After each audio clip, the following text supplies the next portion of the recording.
욥기서 19장의 내용은 빌닷이 두 번째 욥에게 했던 말에 대한 욥의 답변의 내용이 주어지는 말씀입니다. 이 19장의 내용은 욥기서 전체에 있어서도 상당히 중요한 고백을 우리에게 알려주고 있습니다. 어떤 성경학자들은 욥기서의 주제가 바로 이거다라고까지 말할 정도로 이 19장 가운데서 주요 구절을 말하기도 합니다. 오늘 우리가 읽은 말씀 가운데 23절 이하에서 27절까지 이 내용이 중요해요. 여기에 구속자에 대한 신앙, 구속자에 대한 신앙이 잘 표현되어 있고 내세에 대한 확고한 그의 신앙이 잘 표현되고 있다는 사실을 우리가 확인할 수 있다는 겁니다. 이것이 결국 신약 시대로 오게 되면 우리의 진정한 대속자가 되시는 우리 주 예수 그리스도를 의미할 것입니다. 죽음으로 모든 것이 끝나는 것이 아니라 영원한 세계가 분명히 있다는 사실들을 우리에게 또 보여주기도 하는 말씀이죠. 우리가 계속 살펴보게 되면 욥은 친구들과의 대화 속에서 비슷한 패턴들을 계속 이어갑니다. 시편의 장르로 말하면 애가와 같은 성격이다, 이렇게 우리가 볼 수 있는 부분이죠. 친구들에 대한 안타까운 심경을 표현하고 또 자신이 겪고 있는 육체적인 또 영적인 정신적인 여러 고통들을 또 하나님 앞에 호소하면서도 하나님을 향한 그의 신앙은 결코 변하지 않고 확고한 신앙의 고백을 그가 계속적으로 하고 있다는 사실이죠. 그래서 욥은 이런 고통의 과정을 겪어가면서 더 이렇게 하나님을 가까이 더 향하고 간절하게 그분을 만나고자 하는 열망으로 더 간절해지는 모습을 보여주고 있다 하겠고, 반면에 이 친구들의 대화의 그 수준은 처음 이야기했던 그 수준을 넘어서지 못하고 여전히 한계에 봉착해 있다라는 사실을 우리가 보게 되는 겁니다. 그래서 우리가 주일날 살폈던 것처럼 이 친구들이 갖는 한계점은 하나님을 자신들이 알고 있는 그런 정도에서 더 이상의 발전이 발견되지 않는다 하는 것이고, 욥은 이제까지 자신이 알았던 하나님이 비록 이 고난과 고통의 과정을 겪으면서 대단히 낯설게 하나님이 느껴지지만, 그러나 그런 과정들을 통해서 또 하나님을 더 간절하게 열망하면서 그의 신앙이 더 단단해져가는 모습을 나타내고 있다 하는 겁니다. 그래서 고난과 고통이라고 하는 것이 고진감래라고 하는 말이 있듯이 우리가 그 과정을 겪어가는 것은 참 괴롭고 힘들고 아픈 일이지만 그것이 결코 헛되이 지나가지 않는다 하는 것을 우리가 이욥의 모습을 통해서도 확인할 수 있겠습니다. 내용으로 한번 들어가서 보시면, 먼저는 빌닷이 그에게 한 말이지만 욥의 이야기는 단순히 자기에게 말을 건넨 한 사람에 대한 답변이 아니라 그 곁에 함께 있는 모든 친구들에 대한 답변의 내용이 되기도 합니다. 1절부터 6절에 보면 친구들이 자신에게 하는 말이 결코 옳지 않다라는 말을 또다시 말합니다. 즉 자기 자신을 변호하는 그런 내용들이 된다 하겠어요. 2절 말씀으로 가서 보시면 너희가 내 마음을 괴롭히며 말로 나를 짓부수기를 어느 때까지 하겠느냐. 마음을 괴롭힌다, 말로 나를 짓부순다 라고 이렇게 표현을 했습니다. 또 3절에 보면 10번이나 나를 학대하고도 부끄러워하지 않는다 이렇게 말했습니다. 10번이나 학대했다, 이 말은 숫자적으로 딱 10번 했다 하는 말이 아니라 여러 차례나 이렇게 집요하게 자신을 향해서 학대하는 듯한 그런 친구들의 말을 표현하고 있는 말이겠죠. 또 5절 가서 그가 말하기를 너희가 참으로 나를 향하여 자만하며 내게 수치스러운 행위가 있다고 증언하려면 해봐라. 이렇게 표현을 합니다. 친구들이 하는 말은 너 참 교만하다 이 말이죠. 네가 어떻게 잘못이 없냐, 네가 어떻게 의롭다고 하느냐, 에 대한 이 친구들의 비판이 계속 있었어요. 그리고 네가 이러한 일을 당하게 되는 것은 분명히 네가 수치스럽고 잘못된 행위를 했기 때문이 아니냐, 이렇게 친구들은 계속 욥에게 똑같은 말을 계속 반복적으로 하고 있다는 거죠. 증언하려면 해봐라, 이렇게 말하는 겁니다. 그러나 말하기를 6절에 하나님이 나를 억울하게 하시고 자기 그물로 나를 애워싸신 줄을 알아야 할 것이다. 너희가 말하듯 그런 것이 결코 아니다. 자기 자신을 변호하면서 하나님이 나를 이렇게 하신 것이다. 이렇게 대답을 하고 있다는 겁니다. 자신이 여전히 자신은 진실한 말을 하는 것이지 그저 내가 거짓된 말을 너에게 하는 게 아니다. 이렇게 대답을 하는 겁니다. 그러면서 하나님께서 자신에게 이런 모든 고통을 주셨다라고 진술하기 시작합니다. 7절부터 12절까지 이런 내용에서는 욥도 하나님이 낯선 하나님처럼 느끼는 것이죠. 그가 고백하듯 모든 것이 다 하나님의 주권 아래 있다 하는 그 고백 때문에 하나님께서 마치 자기가 당한 이 모든 일들의 직접적인 원인자처럼 욥이 생각하는 것은 욥의 오해다. 이걸 우리가 보게 됩니다. 그런 내용들을 또다시 그가 진술을 하기 시작해요. 7절에 보면 내가 폭행을 당한다고 부르짖으나 응답이 없고 도움을 간구하였으나 정의가 없다. 하나님께서 그토록 내가 찾고 열망함에도 불구하고 하나님은 침묵하고 계시고 응답하지 않으시고 내가 도움을 간구하여도 하나님은 그의 정의를 나타내 주지 않으신다. 이렇게 고백하는 것입니다. 그래서 하나님이 침묵하고 마치 자기의 고난 가운데 부재하신 것처럼 이렇게 욥이 표현하고 있는 것이죠. 계속 이어진 말씀에 보면은 8절 이하에 이렇게 말합니다. 그가 내 길을 막아 지나가지 못하게 하시고 내 앞길에 어둠을 두셨다. 나의 영광을 거두어가시고 나의 관모를 머리에서 벗기신다. 사면으로 나를 걸으시니 나는 죽었구나. 내 희망을 나무를 뽑아버리듯이 뽑으시고 나를 향하여 진노하시고 원수같이 보신다. 이렇게 말합니다. 하나님께서 직접적인 원인자처럼 표현하지만 사실 이것은 옳은 말은 아니죠. 욥이 하나님께 대하여 아직 모르고 있는 부분이다 하는 사실을 우리는 알 수 있습니다. 그리고 계속 그가 진술하는 표현들은 모든 관계가 자기의 고난과 고통으로 인하여 모든 관계가 다 일그러져 버리고 말았다. 모든 관계가 다 끊어져 버렸다라는 사실을 진술합니다. 13절부터 22절까지 모든 가까운 사람으로부터 나를 아는 모든 사람들이 철저하게 나를 외면한다. 나는 홀로 있다라고 하는 이 고독감을 표현하고 있습니다. 13절 보시면 나를 아는 모든 사람이 내게 낯선 사람이 되었구나. 이렇게 말했습니다.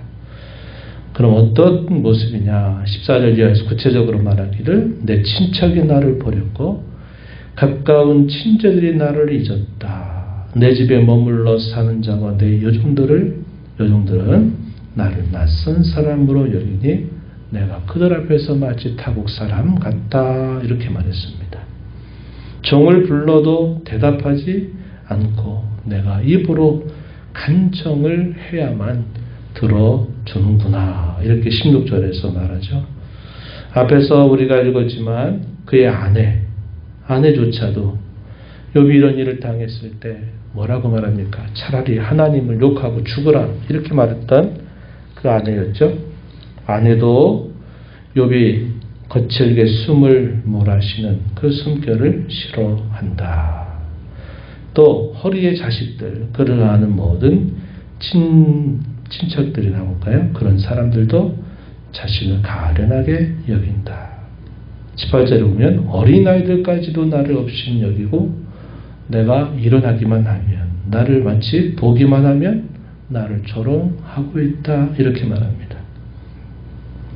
19절에 가서 나의 가까운 친구들이 나를 미워하고 나의 사랑하는 사람들이 나의 원수가 되었다. 이렇게 하소연을 하고 있습니다. 그러면서 이 친구들을 향해서 간절하게 호소하고 부탁하는 말 21절 말씀에 보면 나의 친구야 너희는 나를 불쌍히 여겨다오 나를 불쌍히 여겨다오 하나님의 손이 나를 치셨구나 이렇게 말합니다. 친구들을 향한 그의 간절한 호소입니다.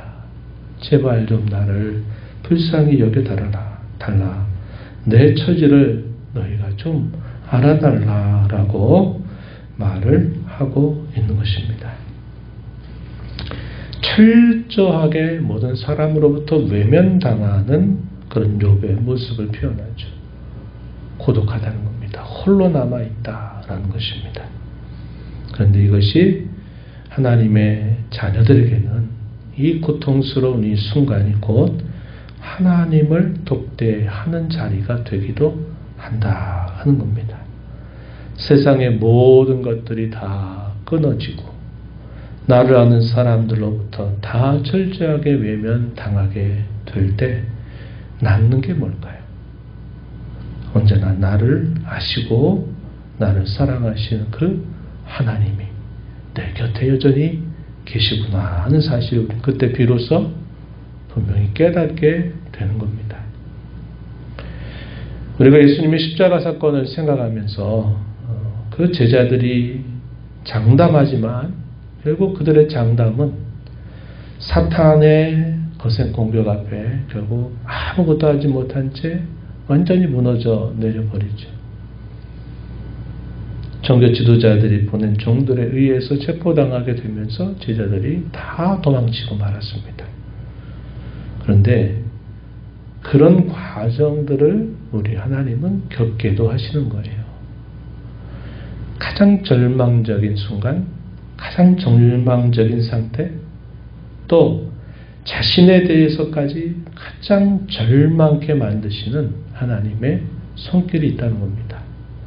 그래서 우리가 나 자신도 내가 스스로 신뢰할 수 없는 자라고 하는 사실, 또 주변에 있는 그 어떤 환경이나 그 어떤 사람도 의지의 대상이 되지 못한다는 것을 철저하게 깨닫게 되는 그 순간에 우리가 하나님을 진정으로 만날 수 있는 자리가 되기도 하는 것입니다.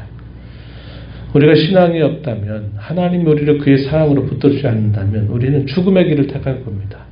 내가 이렇게 살아서 뭐하냐, 빨리 죽었으면 그냥 죽는 게 차라리 낫겠다, 이런 생각으로 아주 죽음을 택하게 되는 경우들이 많을 겁니다. 그러나 하나님의 사랑은 여전히 그의 자녀들을 붙들고 있고 하나님이 여전히 그들을 지켜주시기 때문에 바로 이러한 자리를 통하여 하나님을 온전하게 대면하는 그런 은혜를 입게 된다는 것을 우리는 보게 됩니다. 그리고 그의 신앙 고백의 절정 같은 이야기, 그 다음에 이어져요. 한번 보시면 23절에 보니까 이렇게 말합니다.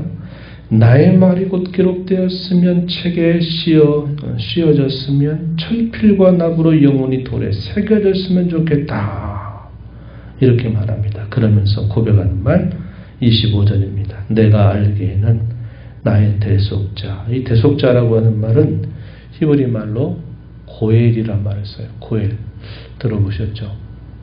피의 보복자를 나타내는 말입니다. 이 고엘은 구속자요 또 나의 피의 보복자가 된다라는 말. 이 보아스도 룻에게 고엘과 같은 존재가 된 겁니다. 내가 억울한 일을 당할 때 내 억울함을 풀어줄 수 있는 권리를 가진 사람, 이렇게 이런 의미를 담고 있는데, 이 대속자 고엘이라고 하는 말이에요. 나를 위하시는 그분, 나를 대속하시는 분, 그분이 살아 계시니 마침내 그가 땅 위에 서실 것이라. 내 가죽이 벗김을 당한 뒤에도 내가 육체 밖에서 하나님을 보리라. 내세에 대한 신앙이 확고합니다. 자기가 죽음을 당하고 난 뒤에도 내가 육체 바깥에서 나는 하나님을 볼 것이다 라고 이렇게 말합니다. 그리고 27절, 내가 그를 보리니 내 눈으로 그를 보기를 낯선 사람처럼 하지 않을 것이라, 이렇게 말합니다.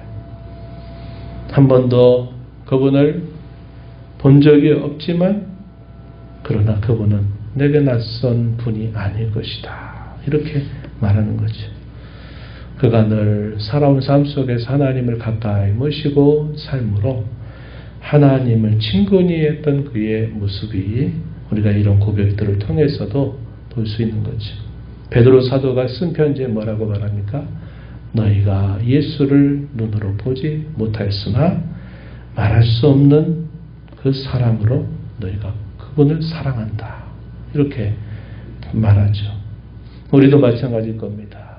우리가 이 땅에 사셨던 주님의 얼굴, 그 모습을 한 번도 뵌 적이 없지만 우리가 종말의 마지막 그 순간에 주님을 배울 때 낯선 분처럼 저분이 주님 맞아? 이런 모습이 아니라 우리가 그분을 아주 반가이 또 늘 알고 있던 그분으로 친근히 만나게 될 것이죠. 바로 그러한 것을 여기 고백하고 있다 하는 겁니다. 그래서 이렇게 족장시대까지 거슬러 올라가는 이 욥이 고난 가운데서 구속자이신 그리스도를 일찍부터 이렇게 바라보고 믿고 있었다고 하는 사실이 대단히 놀라운 일이다 하는 것을 우리가 발견할 수 있게 됩니다. 절망적인 현실, 또 자기에 대한 깊은 절망은 우리로 하여금 하나님을 만나는 자리, 하나님을 찾는 자리라는 것을 우리는 꼭 기억하고 고난 가운데 더 깊이 우리 곁에 가까이 찾아오시는 우리 하나님을 바라보는 저와 여러분이 되어야겠고, 아무리 세상이 뭐라고 한다 할지라도 순전함과 의로움과 우리의 신앙을 끝까지 그 순전함을 지켜가기를 다짐하고 살아가는 저와 여러분이 되어야겠습니다. 하나님 아버지 감사합니다. 이 새벽 시간 저희들을 깨워주셔서 오늘도 말씀하신 하나님, 말씀으로 가까이 찾아오시는 하나님 앞에 저희들을 인도하시니 감사합니다.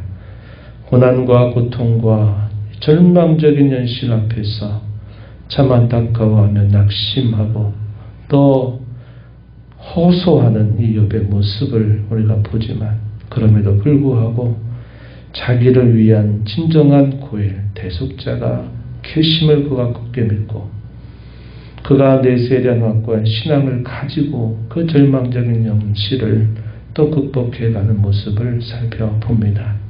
하나님 아버지, 고난과 또 역경, 자신에 대한 깊은 절망감, 또 모든 사람들로부터의 철저한 외면은 곧 하나님을 배우고 만나고 찾는 자리임을 저희가 기억하고, 이런 일들이 있을 때마다 언제나 저희를 사랑하시고 저희 곁에 함께 하시는 우리 하나님을 친근히 하고 가까이 만나는 저희들의 삶이 되도록 인도하여 주시고, 세상의 풍조가 나날이 갈리고 어떤 자리, 어떤 처지 있을지라도 믿음을 끝까지 잘 지켜나가는 저희들의 삶이 되도록 도와주시옵소서. 은혜의 보호자 나와 아버지, 은혜를 구하는 모든 심령들의 간구를 귀를 주시고 응답해 주시기를 바라며 예수님 이름으로 기도하옵나이다. 아멘.